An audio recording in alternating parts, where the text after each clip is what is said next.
GDR news, ఇది సామాన్యుని గళం. తిరుపతిలోని శ్రీ వెంకటేశ్వర విశ్వవిద్యాలయంలో రామ్ చరణ్ పై రోలిసిస్ టెక్నాలజీతో నిర్వహించిన పైలట్ ప్రాజెక్ట్ విజయవంతమైంది. ఆలయ పూల వ్యర్థాలు, కొబ్బరి చిప్పలు, వంటగది వ్యర్థాలు, ప్లాస్టిక్ టైర్లు వంటి 10 రకాల చెత్తను శుద్ధి చేసి ఇంధనం, ఎరువులు, కార్బన్ బ్లాక్ వంటి విలువైన ఉత్పత్తులను తయారు చేశారు. మే 10 నుంచి 22 వరకు నిర్వహించిన ఈ ప్రయోగాల్లో ప్రతి వ్యర్థ ప్రవాహం నుంచి 2 ఉపయోగకర ఉత్పత్తులు లభించాయి. మున్సిపల్ చెత్త, పూజా పూలు, చేపలు, కోళ్ల వ్యర్థాలు, ప్లాస్టిక్ కవర్లు, టైర్లు, కొబ్బరి చిప్పులు వంటి 10 రకాల వ్యర్థాలను ప్రాసెస్ చేసి లిక్విడ్ హైడ్రోకార్బన్ ఇంధనం, బయోఫ్యూయల్, ఎస్టర్లు, ఎరువులు, battery grade carbon black, activated carbon వంటి ఉత్పత్తులు తయారయ్యాయి. ముఖ్యంగా ఈ ప్రక్రియలో ఎటువంటి వ్యర్థ అవశేషాలు మిగలకపోవడం విశేషం. వ్యర్థాల విభజన లేకుండానే చెత్తను విలువైన వనరులుగా మార్చగల ఈ సాంకేతికత భవిష్యత్తులో వ్యర్థాల నిర్వహణకు కొత్త దిశ చూపనుంది.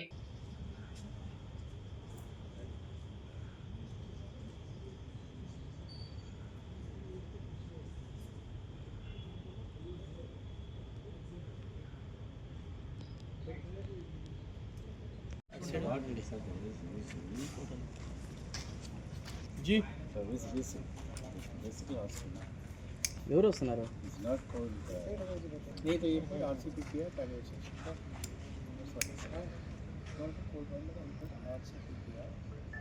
सर 2 मिनट्स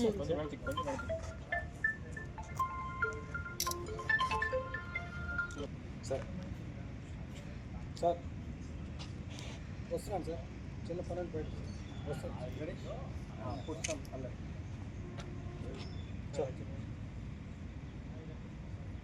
ఎంఓయూ చేసుకొని ఇక్కడ మనం వేస్ట్ నుంచి వెల్త్ ఎలా చేయాలి, మిక్స్డ్ వేస్ట్ మనం సెగ్రిగేషన్ చేయలేము. సెగ్రిగేట్ చేయలేని వేస్ట్ని ప్రాపర్గా లిక్విడ్ మ్యానర్లో మార్చేసి లిక్విడ్ మ్యానర్ నుంచి బయోఫ్యూయల్గా వాడే విధంగా వాల్యూడ్ ప్రోడక్ట్ తీసుకొస్తాం. అదేవిధంగా ఏదైతే రా మెటీరియల్గా మిలిచిపోతుందో, ఎగ్జాంపుల్ చికెన్ వేస్ట్ వేయడం జరిగింది. చికెన్ వేస్ట్ నుంచి బయోఫ్యూయల్ జనరేట్ అయిపోయింది. ఈ బయోఫ్యూయల్ కాకుండా కార్బన్ జనరేషన్ జరుగుతుంది. Carbon you can use as a carbon, బ్యాటరీలో వాడే కార్బన్ కింద సపరేట్గా మళ్ళీ ప్రాసెసింగ్ చేసుకొని దీన్ని వాడుకోవచ్చు. అదేవిధంగా ప్లాస్టిక్ ఉంది, ఫుడ్ వేస్ట్ ఉంది, ఇదే విధంగా రబ్బర్ వేస్ట్ ఉంది. రబ్బర్ కూడా లిక్విడ్ కింద మారిపోయింది, ప్లాస్టిక్ లిక్విడ్ కింద మారిపోయింది. ఏదైతే ఫుడ్ వేస్ట్ ఉందో లిక్విడ్ కోల్ కింద జనరేట్ అయిపోయింది. ఈ లిక్విడ్ కోల్ని వీ కెన్ ప్యూరిఫై చేసుకొని మనం దాని నుంచి ఎలక్ట్రిసిటీ జనరేట్ చేసుకోవచ్చు, గ్యాస్ జనరేట్ చేసుకోవచ్చు, ఫ్యూల్ జనరేట్ చేసుకోవచ్చు. అదేవిధంగా ఏదైతే కార్బన్ కింద మిగిలిపోయినటువంటి రా ప్రోడక్ట్స్ వస్తాయో, ఈ బోన్స్ ఇవన్నీ కూడా కార్బన్ కింద, కాల్షియం దాంట్లో ఉంటుంది, అదేవిధంగా కార్బన్ జనరేషన్ ఉంటుంది. ఇవన్నీ కలిపి వీటిని మనం వాడుకుంటాం. ఒకవేళ అందులో హెవీ మెటల్స్ ఉన్నాయనుకో అలాగే ఉండిపోతాయి. టైర్ ఉంది, టైర్ని మనం కట్ చేసిన ముక్కలు అందులో వేసాం. అందులో ఉన్నటువంటిది కార్బన్కి జనరేట్ అయిపోయింది, ఫ్యూల్ సపరేట్ అయిపోయింది, అందులో ఉన్న ఐరన్ సపరేట్ అయిపోయింది, హెవీ మెటల్స్ సపరేట్ అయిపోయింది. ఇది ఎగ్జాంపుల్కి మనకు సపోజ్ ట్యాబ్లెట్స్ మనం వాడడం జరిగింది. ఈ ట్యాబ్లెట్లో మనకి ఏమేమి ఉంటాయి, ప్లాస్టిక్ ఉంటుంది, అల్యూమినియం ఉంటుంది. అల్యూమినియం సపరేట్గా, హెవీ మెటల్ సపరేట్ అయిపోతుంది. ప్లాస్టిక్ లిక్విడ్ కింద మారిపోయి లిక్విడ్ కింద కన్వర్ట్ అయిపోతుంది.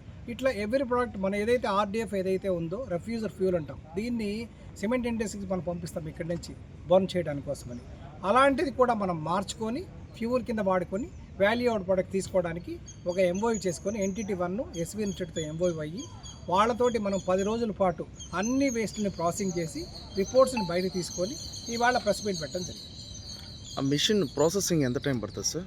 4 అవర్స్ పడుతుంది. ఇప్పుడు మనం ఏదైతే వేసామో వేస్ట్ 4 అవర్స్, మనం వేసింది 50 kgs మనం చేయడం జరిగింది.